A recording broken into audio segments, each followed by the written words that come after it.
karena nggak ada bukti dan saya pun nggak merasa, nggak tahu sama siapa. Ya udah, masih nggak ngaku juga. Padahal di hutan cuma ada 2 orang. Berangkat lagi, ya udah. Berangkat lagi. Pas perjalanannya itu mentok di danau. Wah, danau. Susah melewati. Lalu dia memegang pemuda tadi, lalu berjalan di atas air. Air berjalan di atasnya, sampai ke ujung. Hujan nyampe ke ujung. Hai anak muda, demi kekuasaan yang menciptakan kita sehingga kita bisa berjalan di atas air ini, siapa yang ngambil roti tadi? Bisa, saya udah bilang saya nggak tahu yang ngambil roti, nggak ngaku juga. Padahal udah diperlihatkan mukjizat dari Nabi Isa berjalan di atas air, masih nggak ngaku ini anak muda. Ya udah berjalan lagi. Setelah berjalan lagi, lihat pasir. Akhirnya Nabi Isa ngumpulin pasir, digunukin, gunduk, nanti gunduk, ditumpuk sampai 3 tumpukan, Lalu sama Nabi Isa dijadikanlah dia emas. Jadi emas kaget nih yang sebelah. Bilang Nabi Isa, hei anak muda, ini ada emas. Nanti kamu akan dikasih di emas nih. Buat kamu 1, buat sate 1 lagi ya udah buat siapa aja. Tapi cina, siapa yang ambil roti tadi? Cina, emas nih. Iya deh, saya ngaku saya yang ambil roti. Jadi dunia itu fitnah. Nah ini judulnya itu, dunia itu fitnah. Dunia fitnah tuh. Pemuda tadi nggak ngaku dengan kemujizatan Nabi, dengan kehebatan Nabi, dengan pertolongan Allah, tetapi dengan adanya emas, akhirnya dia ngaku. Kenapa? Karena di situ ada emas. Dia ingin emas. Itulah hebatnya dunia. Itu hebatnya dunia. Tapi dunia ini fitnah nih. Ya udah, kalau ternyata kamu ya yang ngambil roti, iya. Saya nggak butuh roti kok. Ini emas, saya nggak butuh. Buat kamu semua. Betawi ada emas. Ditinggalin aja. Jawa ya. Ditinggalin aja. Si emas itu 3 gumplukan, 3 gunduk, ditinggalin sama Nabi Isa bersama pemuda tersebut. Tinggalin aja. Si pemuda tersebut, wah, emas nih. Tapi bingung bawanya, di mana bawanya ini? Kan banyak. Karung nggak ada namanya di hutan. Suruh aja sekilo. Bingung gimana? Lagi bingung begitu, datang perampok 2 orang. Wah emas, ini emas nih, dicari-cari ketemu di sini. Saya rampok, kenalin. Saya rampok. Saya pengen emas nih. Kata yang pemuda yang tadi pintar dia. Oh udah gini aja, kan ini ada 3 emas tuh. Kita bagi 3, gimana deal? Oh boleh deh. Salaman dia. Ini 1 buat kamu, 1 buat kamu, 1 buat saya. Adil kan? Adil. Udah. Tapi kita lapar nih. Tolong beliin dulu nasi deh. Kemana kayak ke kampung sana? Pakai uangnya. Masa harus saya, kan saya yang punya ini. Nanti kamu kasih ini satu tumpukan. Ya udah deh. Akhirnya si perampok itu disuruh lah untuk beli nasi goreng ke kampung ke sana. Bego itu. Suruh beli nasi goreng, berangkat. Akhirnya berangkat beli nasi. Lagi ngobrol nungguin nasi. Si orang yang punya emas ini sama si satu yang rampok ngobrol. Dipikir-pikir kita bego ya. Kenapa kita nggak bunuh aja dia? Kan kita ini asalnya 3 bagi 3. Sekarang nanti kita bagi 2 kan lebih banyak. Iya ya. Kenapa kita bego ya? Wah, bodoh kita ya. Iya. Nanti kita ketika dia datang kita bunuh dia. Biar ini oke setuju. Dia tungguin lah dia. Yang beli nasi dia berangkat. Lagi jalan beli nasi. Kok dipikir-pikir saya bego ya? Saya bodoh. Kenapa saya mau disuruh beli nasi? Oh iya ya. Iya, padahal dia punya emas di situ. Oh iya ya. Kalau itu emas, kalau nasi ini diracunin, itu emas milik saya semua, nggak satu-satu ini. Nggak usah dibagi 3, milik saya semua. Nah, kalau diracun, udah bener. Kenapa saya baru kepikirannya? Bener-bener saya ini pakai tahu nih kayak ini. Beli nasi, campurin lah racun. Sianida. Beli racun. Balik lagi Udah nyampe kepada tujuan. Begitu datang, ini yang berdua tadi udah merencanakan mau bunuh karena ingin emasnya dibagi dua. Ini yang nungguin tadi nungguin nasi. Oh iya bagus, terima kasih. Bagaimana perjalanan? Wah senang, nggak apa-apa. Ada emas seger katanya.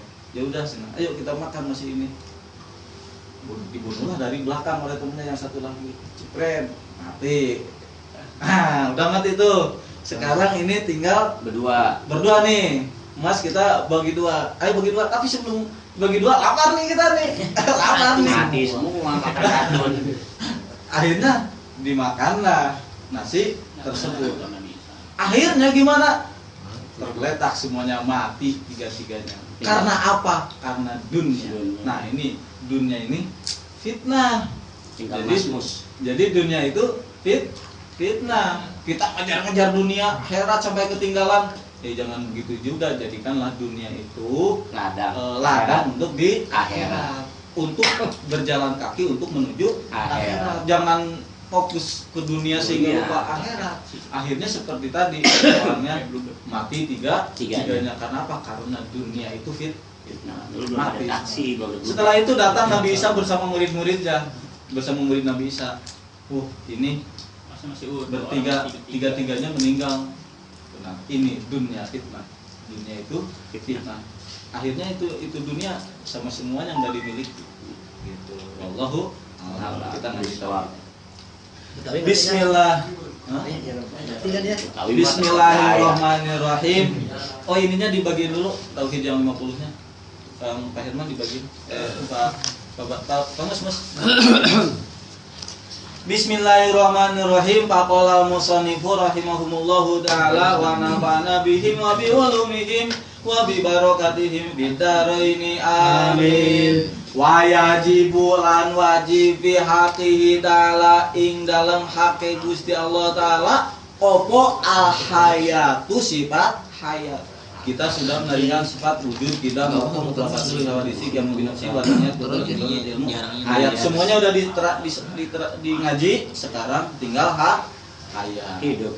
Wahiyalan hale utawi sifat hayat iku sifatun siji sifat qadimatun kang qadim kang tumetep kang tetap di dalam zatnya Allah, di dalam kekuasaannya.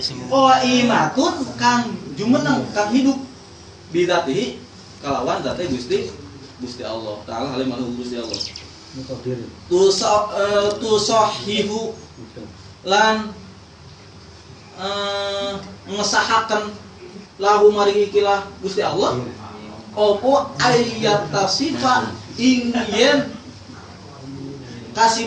kasifatanane Allah ilmi kalawan sifat ilmi wa ghairi lan liyane sifat min sifati saking pira-pira sifatnya Gusti Allah.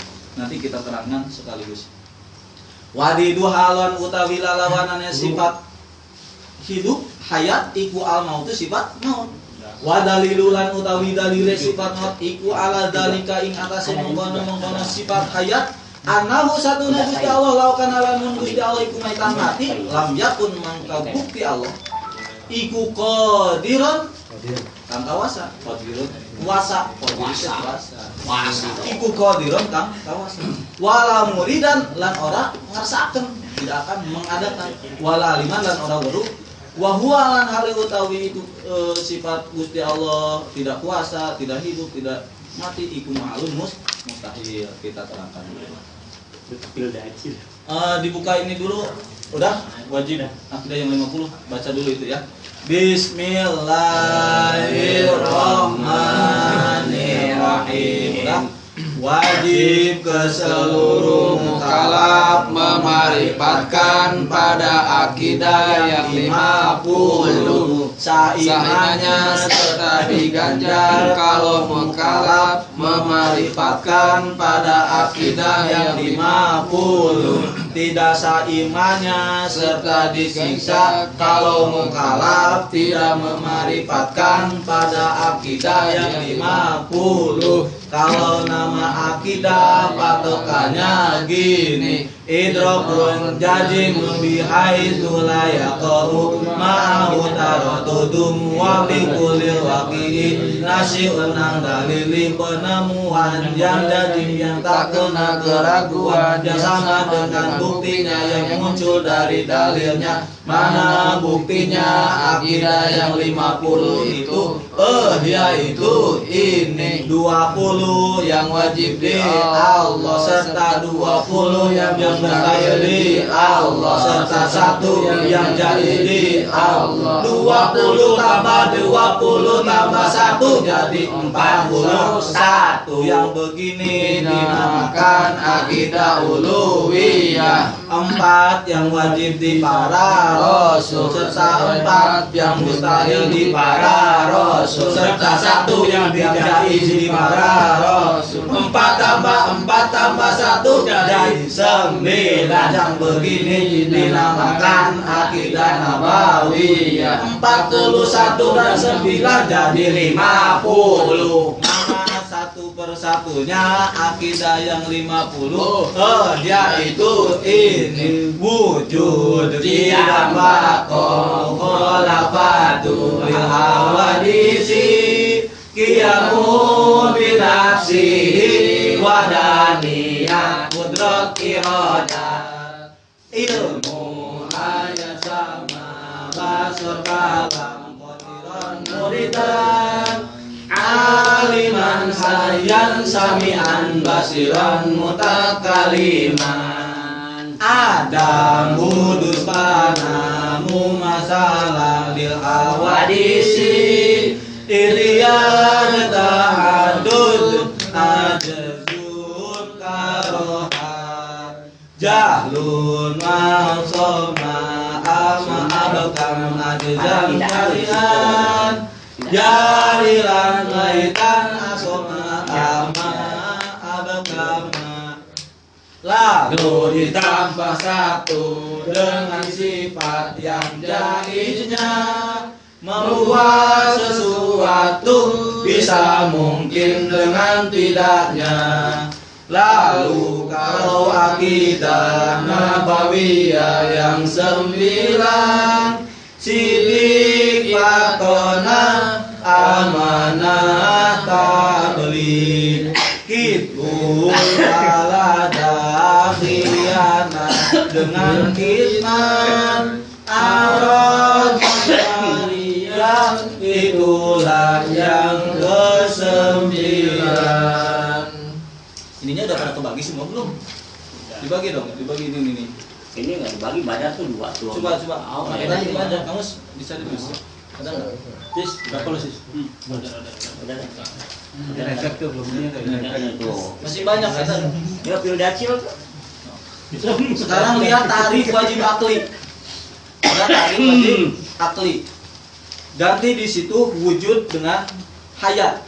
Jadi tarif wajib akli sifat hayat yaitu wahwa, kelihatan ya di bawah tulisan tamat. Tarif wajib akli wa huwa ma yutasawaru fil akli hayatuhu wala yutasawaru fil akli ini mayituhu mautuhu. Jadi gitu. Jadi nanti ditanya bareng-bareng apa wajib akli sifat hayat, sok bareng-bareng.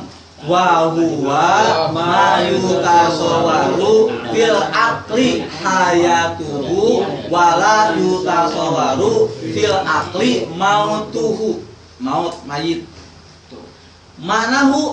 Maknanya sifat hayat dimengerti dengan akal khariji kalau Allah tersifati dengan sifat hayat. Tidak, kan wujudnya diganti. Tidak dimengerti dengan akal khariji kalau Allah tidak tersifati dengan sifat hayat. Mau hayat. Pihak kita lah.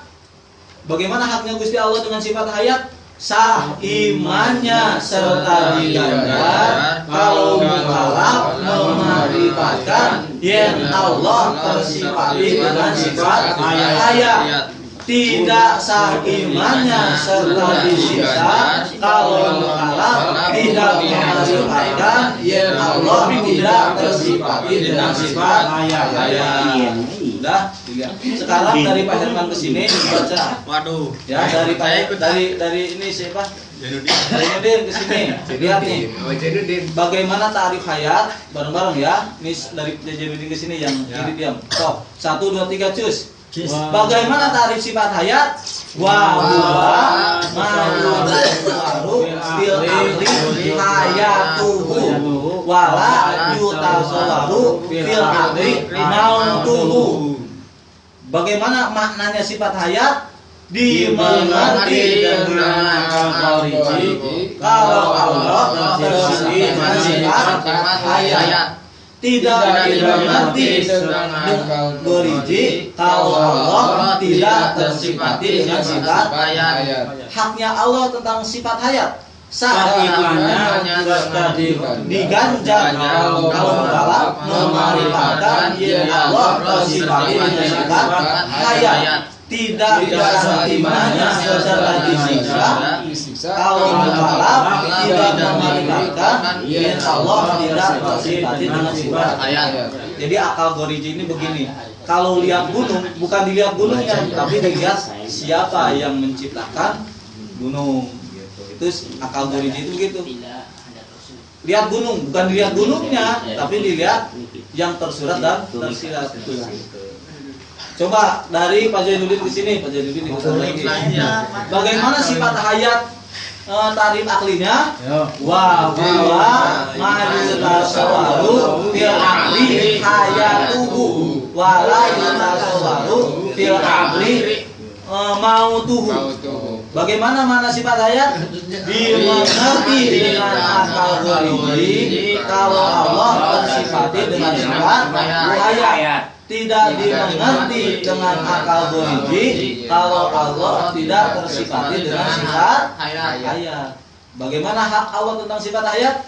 Sah imannya serta diganjar kalau mukallaf memarifatkan dia Allah tersifati dengan sifat hayat. Tidak sah imannya serta disiksa kalau mukallaf tidak memarifatkan yang Allah tidak tersifati dengan sifat hayat. Gitu. Kita jadi imannya itu nggak sah kalau mukallaf itu balik, tidak gila gitu.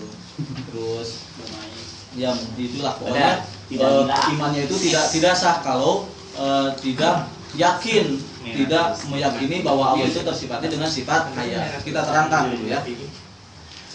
Hayat artinya hidup.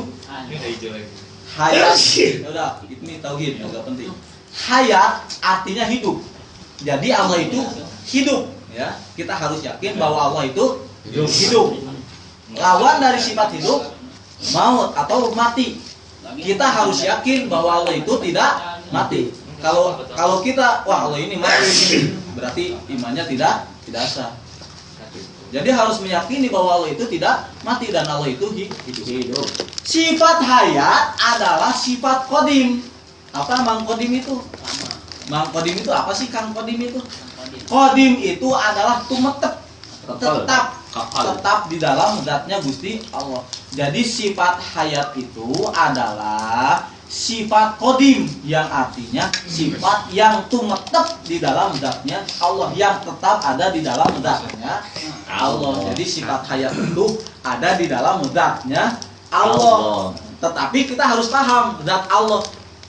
Zat Allah ini bukan Allah berada di dalam zat, bukan. Sifat Allah, sifat hidupnya Allah berada di dalam zatnya Allah. Tetapi Allah tidak membutuhkan zat. Maksud di sini zat di sini kekuasaan Allah. Hayatnya Allah, hidupnya Allah itu berada di dalam kekuasaan Allah. Sebab Allah tidak membutuhkan zat. Nih lihat nih. Tidak ada zat, ada sifat, ada tempat. Kalau manusia pasti membutuhkan zat. Apa zat? Ini badan, ini zat. Ini zat. Kalau Allah tidak membutuhkan zat. Sifat manusia, semua makhluk membutuhkan sifat. Allah tidak membutuhkan sifat. Apa sifat? Contoh kuning. Plastik. Udah dengerin. Contoh kuning. Nggak mungkin kuning berterbangan tanpa zat. Oh, itu kuning terbang. Kuning. Nggak mungkin. Karena kuning itu pasti menempel di zat. Kuning itu butuh zat. Merah, biru itu sifat kan? Itu butuh zat. Nggak mungkin. Itu merah terbang. Mana? Itu merah. Mana? Nggak mungkin warna sifat itu terbang. Karena apa? Karena sifat itu membutuhkan zat. Contohnya, kuning itu nggak bisa terbang sendiri, pasti menempel pada zat. Pada siapa? Pada baju Kang Jainuddin. Oh. Berarti itu kuningnya itu nempel pada Jainuddin. Hanya Kali deh tuh ngoyo. biru pada Pak Yadi. Menempel pada bajunya, nggak mungkin birunya terbang sendiri, bajunya udah di sini bisa. Antara biru dan baju bisa, nggak mungkin karena itu sifat itu membutuhkan zat, membutuhkan zat. Allah itu sifat tidak membutuhkan Zat. sifat, tidak membutuhkan zat, tidak membutuhkan sifat, tidak membutuhkan tempat. Jadi kan sifat membutuhkan zat, apa? Yaitu baju. Allah mah tidak membutuhkan tempat, tidak membutuhkan sifat. Allah warnanya apa ya? Kalau kita kan warnanya coklat kulit, ada yang black warnanya. Abu-abu monyet. Allah warnanya apa? Kan kadang-kadang ada pertanyaan, Allah warnanya apa? Kuning bangsa. Kulit. Kuning bangsa. Allah kulitnya warna apa? Yang punya kulitnya itu mah manusia, binatang, makhluk. Allah mah tidak membutuhkan sifat, tidak membutuhkan zat. Ada tempat. Ini tiga ini berkaitan, tidak bisa berpisah. Zat, sifat, tempat. Sekarang nggak mungkin zat dan sifat menempel tetapi tidak punya tempat, nggak mungkin. Itu baju warna biru nempel di bajunya Pak Yadi, itu membutuhkan tempat. Tempatnya di mana? Di badan Pak Yadi. Nah, jadi tiga ini tidak bisa dipisahkan. Nah, Allah itu tidak membutuhkan itu semua. Tidak membutuhkan zat, tidak membutuhkan sifat, tidak membutuhkan tempat. Andaipun di sini kata-katanya zat Allah itu supaya kita mudah dipahami. Itu maksudnya kekuasaan Allah. Coklat, nggak mungkin coklat terbang sendiri. Menempel pada baju Kang Mus, nggak mungkin. Sifat dan zat menempel, dia pasti membutuhkan tempat. Tempatnya apa? Pada badan. Karpet hijau, warna kan membutuhkan zat. Apa zatnya itu? Ya ini di karpet zat. Nggak mungkin ini zat nggak membutuhkan tempat, pasti membutuhkan tempat. Tempatnya apa? Ya ini di atas keramik. Paham ya? Allah itu tidak membutuhkan itu semua. Tidak membutuhkan zat, tidak membutuhkan tempat, tidak membutuhkan sifat. Paham ya? Paham. Ini meningkatkan keimanan yang begini. Pak Rojai. Sifat hayatnya Allah, sifat hidupnya Allah yang mensahkan pada sifat hayat Allah pada persifatan yang lain. Jadi gini, Allah memiliki sifat hayat, hidupnya Allah itu berada di dalam zatnya Allah, di dalam kekuasaannya Allah. Setelah Allah berkuasa, barulah menempel wujudnya, sifat wujud Allah. Karena apa? Karena disahkannya itu bukan menempel, disahkannya itu oleh hidupnya Allah. Allah mengetahui. Tidak mungkin Allah tidak mengetahui kalau Allahnya tidak hidup. Bagaimana kalau Allahnya mati? Mengetahui nggak mungkin kan? Wujud, qidam, baqo, semua sampai selesai itu disahkan oleh sifat hayatnya Allah, oleh hidupnya Allah. Nggak mungkin Allah kuasa kalau Allahnya aja mati, kan nggak mungkin kan? Nggak mungkin Allah mengetahui kalau Allahnya aja mati, nggak mungkin. Karena Allahnya hidup, maka barulah mensahkan kepada sifat-sifat yang lain dari wujud, qidam, baqo sampai dengan selesai. Paham ya? Tuh. Ini memang perlu persapan ke dalam hati supaya paham, nanti naik keimanan kita. Ini untuk menaikkan iman kita gitu, keimanan. Paham ya? Paham. Dalil sifat hayat. Dalilnya bagaimana? Dalil sifat hayat, kalau Allah mati, tentu tidak ada Allah yang kuasa. Nah, ini yang barusan. Dan tidak akan ada Allah yang ngersakkan itu membuat alam dunia ini, dan Allah tidak akan mengetahui. Dan kalau Allah tidak kuasa, tidak mengadakan, tidak mengetahui, itu mustahil. Nah, ini dalilnya yang tadi. Mustahil Allah. Jadi Allah itu karena adanya sifat hayat, barulah mensifati pada sifat yang lain tadi wujud tidak bako. Nah, kalau Allah mati mustahil kuasanya Allah kalau Allahnya aja mati. Gitu. Jadi dikuatkannya, disahkannya sifat ilmu, mengetahui sifat qadir, kuasa, sifat yang lain disahkannya itu karena ada hayatnya Allah. Jadi kalau Allah mati tidak mungkin ada kekuasaan Allah, tidak mungkin ada alam dunia kalau Allahnya aja mati. Karena ada alam dunia, otomatis kita yakin berarti ada Allah. Gitu. Kenapa? Karena ada alam dunia. Masa ada alam dunia? Siapa yang mengadakan alam dunia kalau Allahnya mati? Itu. Paham ya? Sedikit-sedikit. Oleh karena hidupnya Allah qadim, maka mustahil Allah mati dahulu. Jadi karena Allah itu qadim, qadim itu tetap di dalam zatnya Allah, tetap, maka mustahil Allah mati dahulu. Jadi begini, Allah itu mati lalu hidup.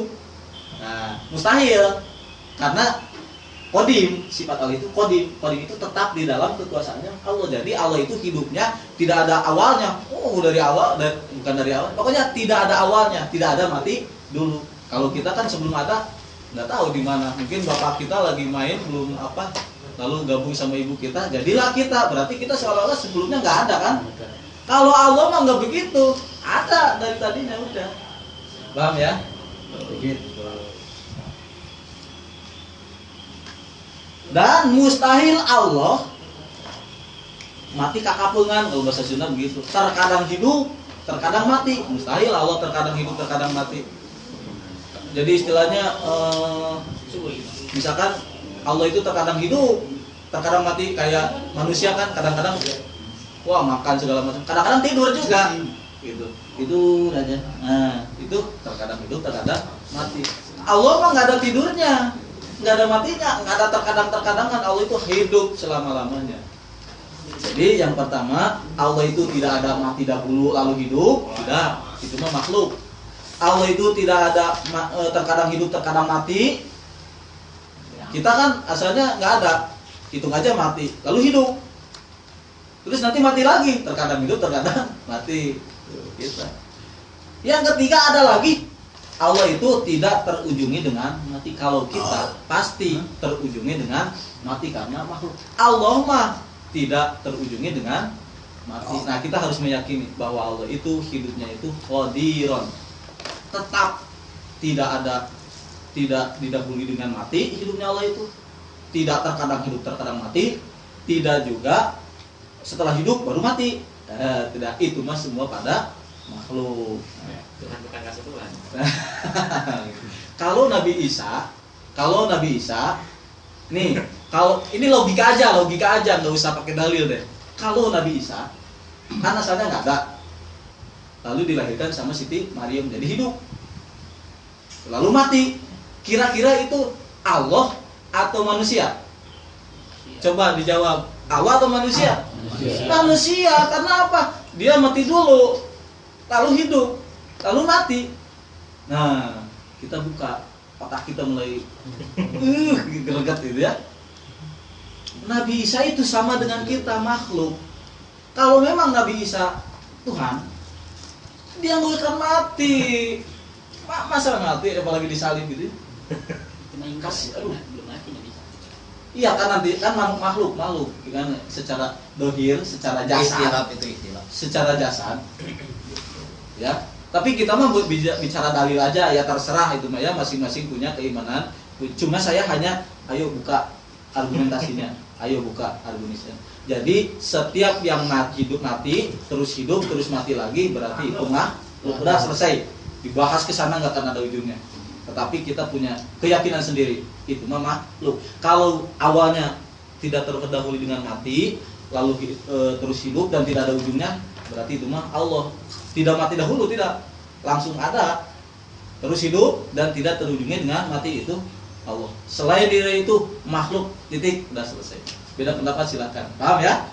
Jadi kita menanamkan keyakinan pada diri kita masing-masing dengan logika argumentasi.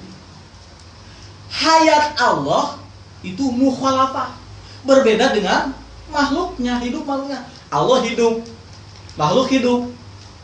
Tapi beda meskipun sama-sama hidup. Cirinya bagaimana? Ciri hayatnya manusia, makhluk. Ciri hayatnya hidupnya hewan, binatang itu bernapas. Kucing hidup nggak kucing? Hidup. Cirinya apa dia hidup? Jalan. Bernafas. Coba ya kucing nggak usah bernapas, nggak usah bernapas, mati. Kang Masum hidup?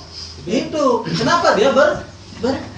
Coba Kang Masum jangan bernapas. 5 jam aja. Pencet hidungnya. 5 jam aja.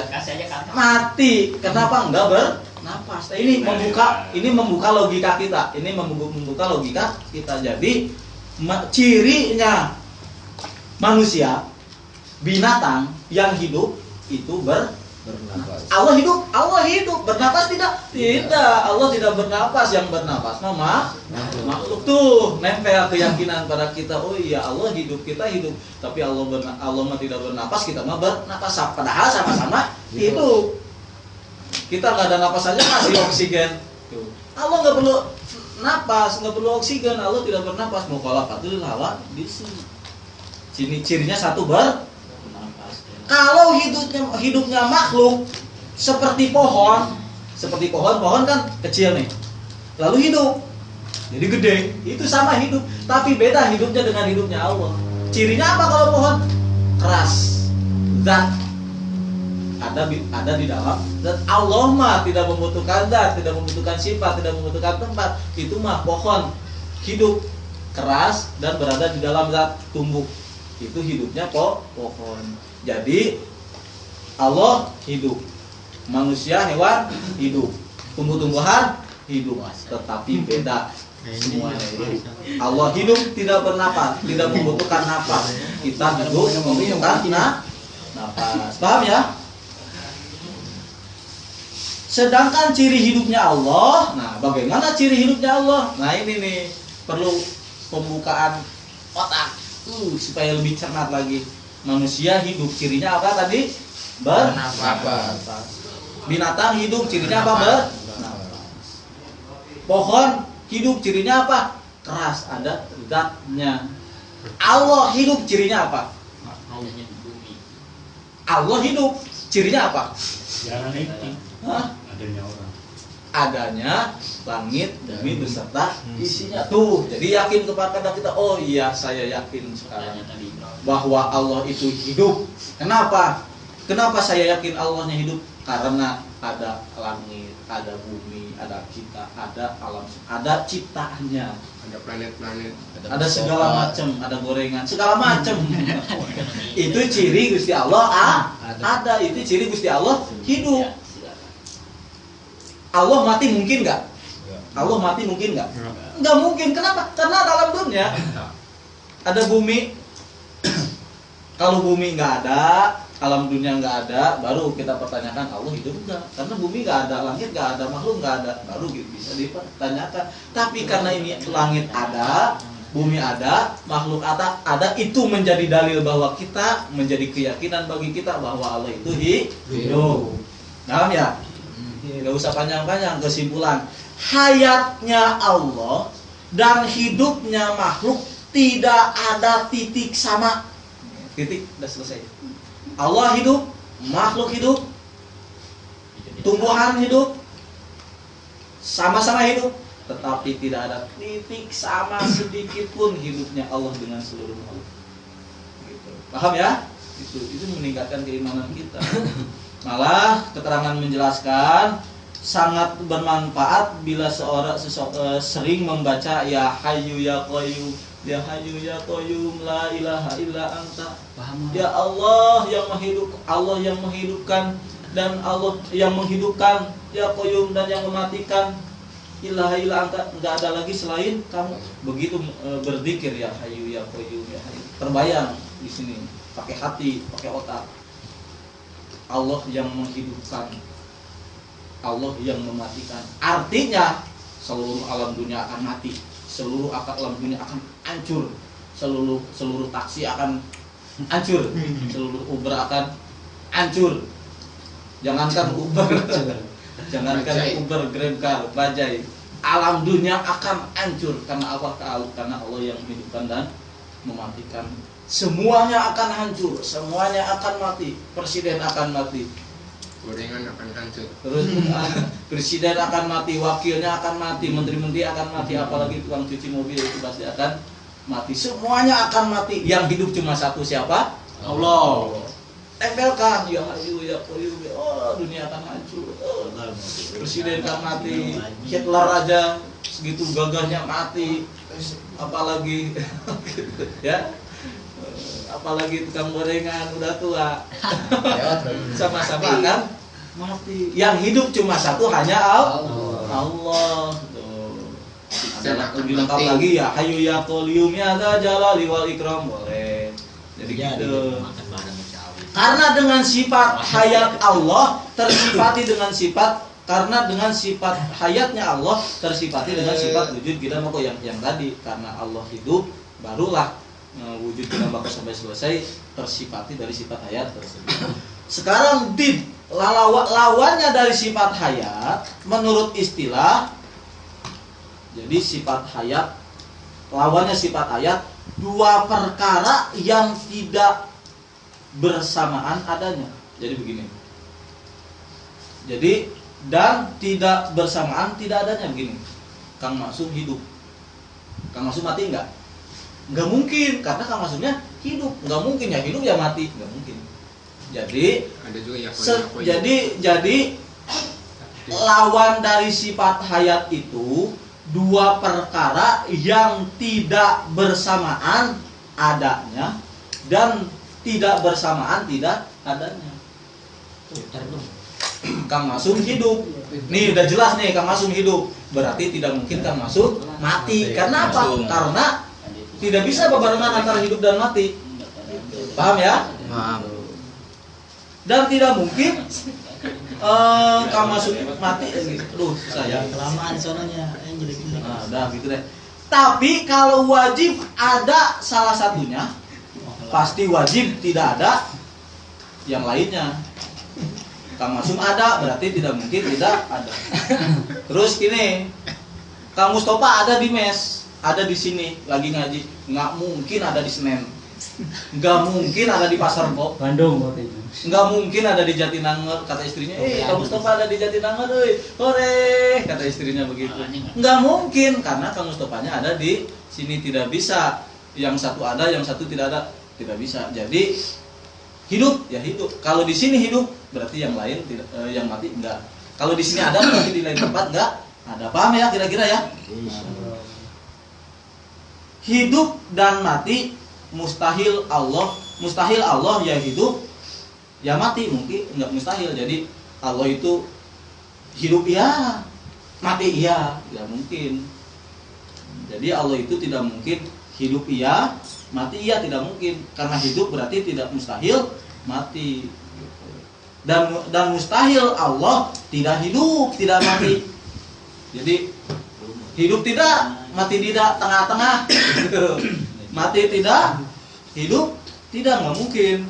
Jadi sekarat lah, sekarat itu kan mati tidak, hidup tidak, koma, nggak mungkin Allah seperti itu. Jadi pasti hidupnya Allah, pasti tidak matinya di Allah. Allah itu pasti hidup dan pasti tidak mati di Allah. Allah tidak mungkin ya, tidak mungkin ya hidup ya mati, tidak mungkin. Tidak mungkin tidak hidup tidak mati. Allah ini hidup, tapi Allah ini mati, tidak mungkin. Allah ini tidak hidup, tapi Allah ini tidak mati, tidak mungkin.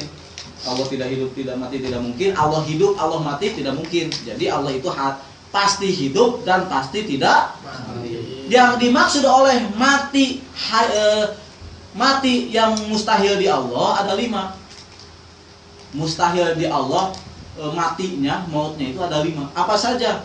Pertama, mati dahulu. Allah asalnya mati, lalu hidup, itu mustahil. Ada 5. 1, mustahil Allah mati terlebih dahulu. Sebelumnya mati dulu baru hidup, mustahil. Yang kedua akan mati. Allah sekarang hidup, nanti mati, mustahil. Itu mah makhluk yang seperti itu mah. Sekarang hidup nanti mati, itu mah makhluk. Allah mustahil akan mati. 2. Yang ketiga sedang mati. Wah, Allah sedang mati nih. Mustahil. Kalau Zaid mungkin sekarang lagi di alam kubur. oh mungkin lagi ditanya, mungkin lagi dihisab, mungkin lagi disiksa di alam kubur. Itu jaid, makhluk. Tapi kalau Allah mustahil, Allah sedang Allah sedang mati, mustahil. Nah, yang keempat terkadang mati. Terkadang mati. Allah lagi hidup, terkadang mati aja. Kayak pingsan. Orang lagi jalan, tiba-tiba lihat kuntilanak, mati. Terkadang mati, setelah mati hidup lagi, ya pingsan gitu. Itu mah makhluk. Allah mah nggak mungkin kaget lalu pingsan hidup lagi, nggak mungkin. Allah itu yang keempat mustahil, Allah terkadang mati. Yang kelima mati mengesan, mati sedikit itu gimana ya, sekarat gitu, mati tapi masih hidup, nyawanya sedikit lagi kan. Jadi kalau barometer ini mah apa, jantung, kalau detak jantung bubuk ini udah tinggal dikit lagi, ampernya rendah. Gitu. Jadi hidup tapi tinggal sedikit lagi. Nah itu mustahil di Allah. Nggak mungkin Allah mati sedikit, mati mengesan kalau bahasa Inggris mah. Kalau di kedokteran mah lagi si jantungnya itu lagi koma pan tinggi, sedikit lagi mati, mati aja gitu. Terus sih Ya itu setengah mati. Ada nggak mungkin Allah setengah mati setengah, hidup setengah mungkin.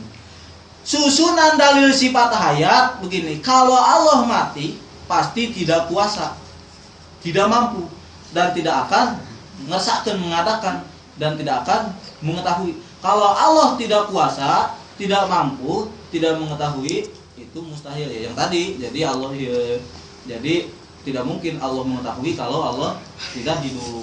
Sebab telah terbukti apa?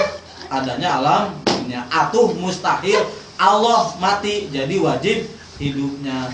Tapi kalau pandangan orang arifin, orang yang dekat dengan Allah, dia berkata begini, imanun bidalili mahjubun al yakini bila dalilin al wasil.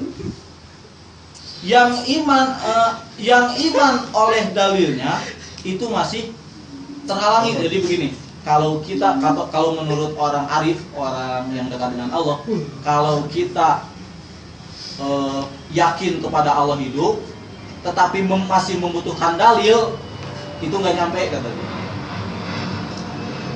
Tapi yang iman pada Allah tanpa dalil itu adalah orang yang sudah sampai kepada Allah. Jadi yakin kepada Allah padahal dia tidak tahu dalilnya, tidak tahu buktinya. Itu menurut orang yang udah dekat kepada Allah. Itu tidak bisa dipakai, hanya dipakai untuk orang yang sudah taqarrub ila Allah.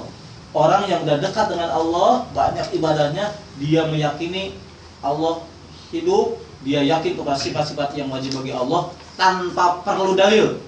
Kata dia itu udah dekat, udah nyampe kepada Allah. Tapi kata orang arif di sini, kalau yang masih membutuhkan dalil itu belum nyampe. Itu untuk orang yang arif. Untuk kita masih butuh dalil. Ya, apa dalilnya Allah hidup? Yaitu ada alam dunia baru. Yakin Allah itu hidup, paham? Udah deh, selawat yuk. Allah ya Nabi salam alaika, ya Rasul salam alaika, ya Habib salam alaika, salawatullah alaika. Ini semua jamaah, semoga Allah mengijabah, hasilkan semua maksud, hilang semua penyakit. Allah ya Nabi salam alaika, ya Rasul salam alaika, ya Habib salam alaika, salawatullah alaika. Ini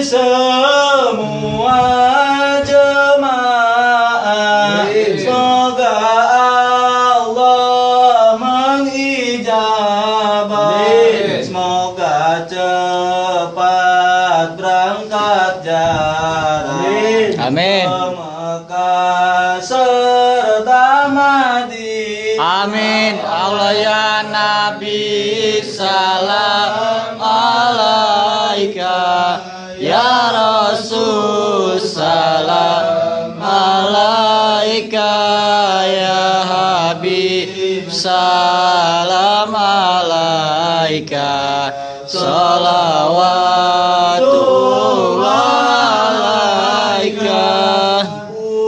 Urusannya dilancarkan, rizkinya semoga jembarkan, derajatnya ditinggikan, dunia akhirat senangkan. Allah ya Nabi salam alaika, ya Rasul salam alaika, ya Habib salam alaika, salawatullah alaika.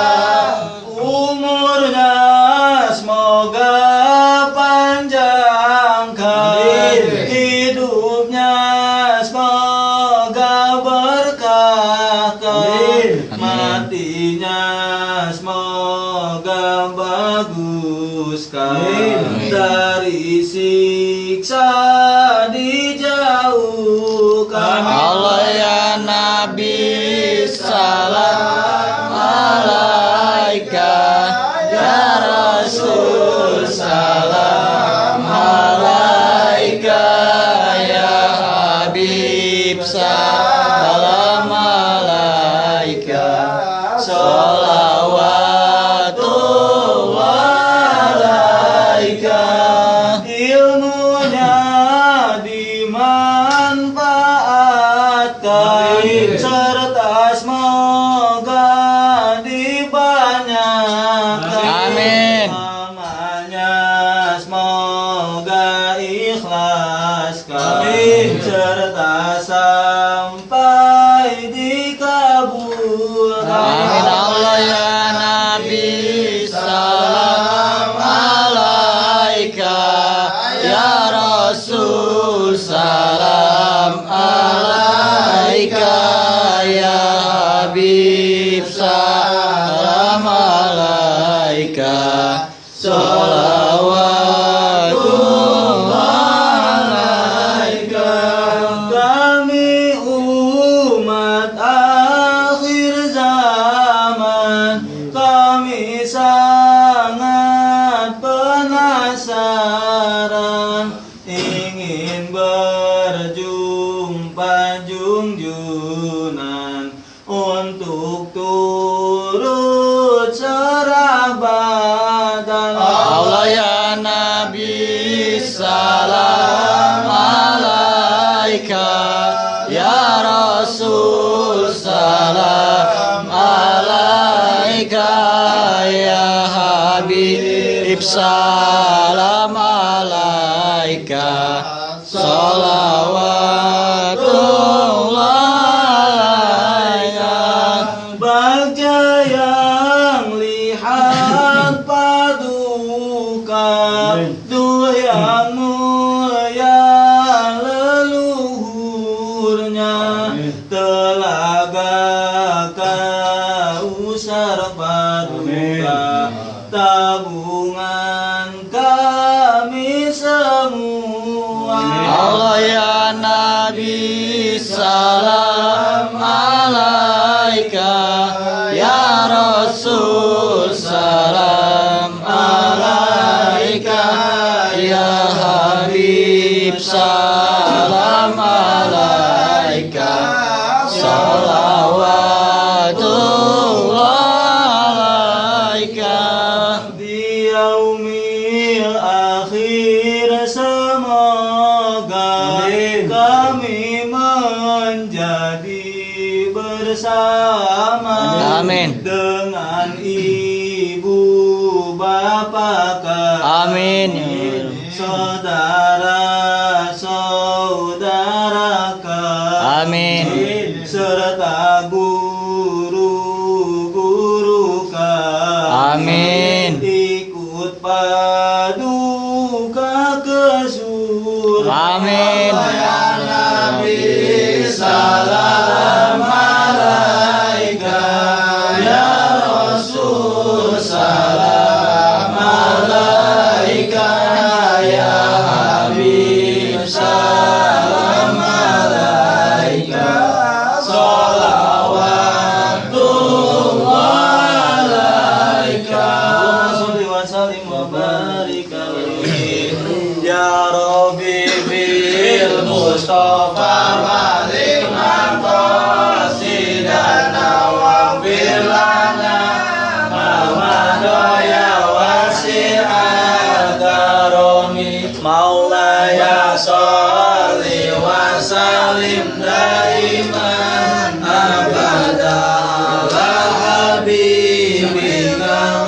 وداوى الفؤاد الذي بسيف الهوى قد جرد يا ربي بالمصطفى بلغ مقاصدنا واغفر لنا ما مضى يا واسع الكرم تعالوا بنا نستغلب باب رضا قد فتح وداوى الفؤاد الذي بسيف الهوى قد جرد يا ربي بالمصطفى بلغ مقاصدنا واغفر لنا ما مضى يا واسع الكرم أيام دائه بنا دائر لوحة مطاري تعلق بأهل الهدى وكل العذول استاري